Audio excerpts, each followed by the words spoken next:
Hey guys, it's Doulos here. Just wanted to talk a little bit about the New York quote unquote SAFE Act and the SAFE Act modifications to the AR-15 platform.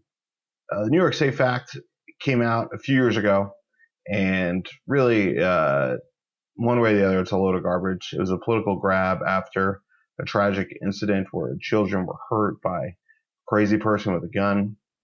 And overnight, the New York legislature, including Governor Cuomo, rushed into action, a SAFE Act, to quote unquote make things safer for people, although it has no bearing on reality, as we'll see. Some of the effects were guns that were considered assault weapons, again, quote unquote, that had certain features would need to be registered, or you'd have to get rid of them. You could no longer buy ammunition online. The ammunition would have to be purchased through an FFL. Background checks on ammunition, which since they've dropped that because it would be impossible to do. Also, certain modifications to guns would have to be made, and you could only have magazines with 10 rounds in them. They wanted 7-round magazines, but no one was going to manufacture those, so they backed off and said you can have 10-round magazines, but you can only put 7 rounds in them at any time. Again, I don't know who this makes it safer for, because if you're going to go commit a crime, you're not going to limit yourself to these things. You're going to go obtain things in other places or manufacture them yourself. So really all this does is make things more difficult for law-abiding gun owners. And the point is, that's really the point, is they couldn't outright outlaw all guns, but let's make it harder for law-abiding citizens. So one of the things that was impacted was the AR-15, where if you had one with a detachable magazine, a threaded barrel, pistol grip, and quote unquote collapsible stock, you can no longer have it. It has to be registered or modified, or you'd have to get rid of it. Now, we'll start at the front of the gun. At the end of the barrel, normally there's threading on there, as most people would know, unless you have some sort of competition barrel. And the idea was that you could no longer have a threaded barrel. You could have a crown barrel, but you couldn't have a threaded barrel because they did not want you to have a flash hider or a compensator or muzzle brake or any type of muzzle device on the end of it. Again, I don't know what effect on reality this has, other than perhaps just making it harder to find a barrel with that without the threading on it, with a crown barrel. So if you had a barrel, you'd have to go get a crown one. Moving up the barrel, you cannot have a bayonet lug. Again, no bayonets were used in any of the crimes that were mentioned, and yet they didn't want you to have a bayonet lug. So again, you'd have to find a new front sight post or use a gas block. Again, no real effect on reality there. Again, detachable magazine, they no longer wanted you to be able to have rounds in there. So there was a clause where basically the whole fulcrum of this whole law was the detachable magazine. So if you had an AR-15 with a permanently attached magazine, whether it was pinned in, bullet button wouldn't work. I'd researched that around the time. But if it was welded in or pinned in to where you reasonably couldn't get it undone, you could have all the other quote unquote evil features or unsafe features on the rifle. But if you had a detachable magazine, then that was the way to go. You had to make the previous modifications and a few others as well. And after weighing out my options, where you could have a full magazine and then flip open the upper and then jam some sort of stripper clip in there, it just seemed ridiculous for these other features. Detachable magazine obviously would be way more important when it comes to an emergency situation. Even if you're legally limited to 7 rounds, you still want the ability to slap in a new magazine. And so that's the route that I went, and Timberwolf went as well. And really sort of was the main way to go. There were a few local shops that had offered a pin magazine but it just, to have these other features just seemed kind of silly. So after looking around on the internet, I came across somebody in California at Thorsden Customs, there'll be a link below, who created the Thorsden Custom stock. And I had originally purchased a different Exile machine, made a different grip that allowed you to attach things, but it wasn't very ergonomic, and it was kind of a mess. And to be honest with you, it didn't fit when I first got it. So instead of taking the time to modify it, I had found this other option and I purchased it. So basically, you couldn't have a pistol grip, and you couldn't have a thumb hole stock, and you couldn't have a collapsible stock. The shoulder thing that goes up, as I believe it was Feinstein who said, really, I can understand maybe a folding stock where you don't want to make the weapon more concealable. I kind of get that from their standpoint, but a collapsible stock is not completely collapsible. It's adjustable, really. Just allows for different length arms.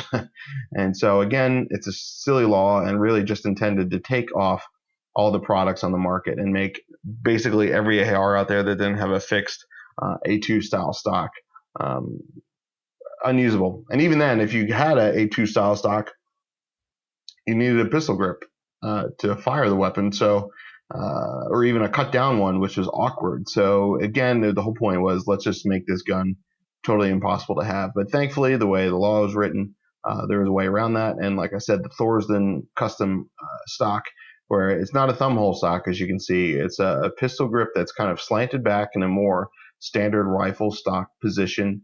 It has a stock fixed to it, which is about the same length as an adjustable stock.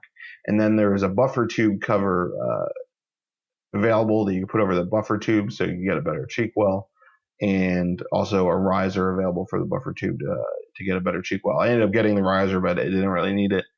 It kind of looks nice when it's on the gun, but it really kind of interfered with sight picture, at least for my size and everything. So other than that, I mean, the gun was fine. The gun operates the same. Again, you might get a little more muzzle rise. You might get a little more felt recoil depending on what you're doing without a crown barrel. Again, there's going to be more flash from the end of the gun. So if you were ever in some sort of battle, they'd be able to pick you up out of the woods easier. But really, that's, it's neither here nor there. It doesn't make the gun any safer. No bayonet lug. Again, not a big deal. As much fun as it would be aesthetically to put a bayonet on there to make it look scary and a zombie gun, if you're into that, really has no bearing on reality. I don't want to be anywhere near anybody that I have to use a bayonet to use on the gun. And then as far as the stock, the Thorsden stock, very comfortable, not too heavy. You could even stuff things in the bottom for storage if you wanted to. I got the one that had QD mounts on it, so perfect for that aspect. The only issue was flipping the safety on and off. If you had just a standard safety on the left side of the gun for a right-handed shooter with your thumb, you could flip the safety off back onto safe rather from fire very easily, but or maybe it was vice versa. I don't have it on to remember, but flipping it, I think maybe onto fire was hard with the thumb just by the way the grip was in the position. And so what we found was an ambidextrous safety worked fantastic here. So you could flip it on and off with your pointer finger and your thumb. I think you could flip it onto fire with your thumb and then back onto safe with your trigger finger. So it's very easy. Also installed a bad lever just to make it a little bit easier in there, but that doesn't really have any effect on the safe act. Other than that, the gun operates identical. Again, we were limited to 7 rounds, which on one hand was nice because you go out to train and you can only have 7 rounds on you. So it wasn't too big a deal. We came up with a lot of drills that were rounds limited, and that saved a lot of money with ammo. At least you'd take a little bit longer to blow through 100, 200, couple hundred rounds. Again, the weapon was fine. I think the only ergonomic issue I had, like I said, was the safety, and then the web of your hand. If you look at the back of the grip, would kind of get caught between the end plate and the grip, and that really it depends on what lower you have. But it worked great. It's definitely an ugly duckling. The AR can be kind of ugly depending on your standpoint anyway, but really it worked, and I'm really glad that people out there were smart enough to come up with this stock and keep this gun legal in New York without registering it. In fact, Timberwolf and I had been, long story short, someone had called state troopers on us, and the troopers came. Thankfully, we weren't there, and they got in touch with us through the landowner, and we came back and we talked with them, and they were super friendly, and they had never seen it before. We, in fact, had to explain the SAFE Act to them, and they were fine. They just asked us a couple questions for their paperwork and left, and they actually complimented us on our safety, complimented us on our setup, and really were very nice. They were talking guns with us, and the New York State troopers were very, very friendly. So it is what it is. And even though they said even if we had something illegal, we'd have 30 days to take care of it. But so it wasn't a big deal. It's just somebody being nosy. In fact, there was a hot dog vendor. All the neighbors around where we were shooting are very pro-gun, former police and military. And in fact, a lot of times when we were out shooting on this property, we'd hear other people shooting on their property. So long story short, it's just somebody being ridiculous. Other than that, the SAFE Act, for pistols, same thing, 7 rounds. Couldn't have certain features. Oh, yeah, you couldn't have a vertical grip on your AR. Some people like those. I'm not a fan of those, so it didn't really bother me. But everything else was fine, so it did not have to be registered. There's plenty more on the SAFE Act that you can look up online. Again, it's not safe, has no bearing on reality, and was just about making it harder for law-abiding citizens to obtain firearms that I believe are necessary for our protection and the freedom in this country. So again, if you're stuck in New York like I was, I feel sorry for you, but there are options out there, and there may even be some more on the market at this time. But since then, I moved to another state, which is probably equally not gun friendly. But at least in this state, I can have all those quote unquote unsafe features. I just had to swap out to a heavy barrel, which in my mind, again, has no bearing on reality other than it makes someone go get a different barrel. The heavy barrel increased rates of fire, maybe makes the gun a little bit heavier, but, it really doesn't make the gun any safer. It just might make it a little more difficult to obtain one. But thankfully, this platform is easy enough where you can swap out parts. Other than that, may God bless you guys. Keep standing up for what's right, and definitely keep taking these matters to court and standing with NRA and other pro Second Amendment groups that our freedoms may not be encroached anymore. Thanks for watching.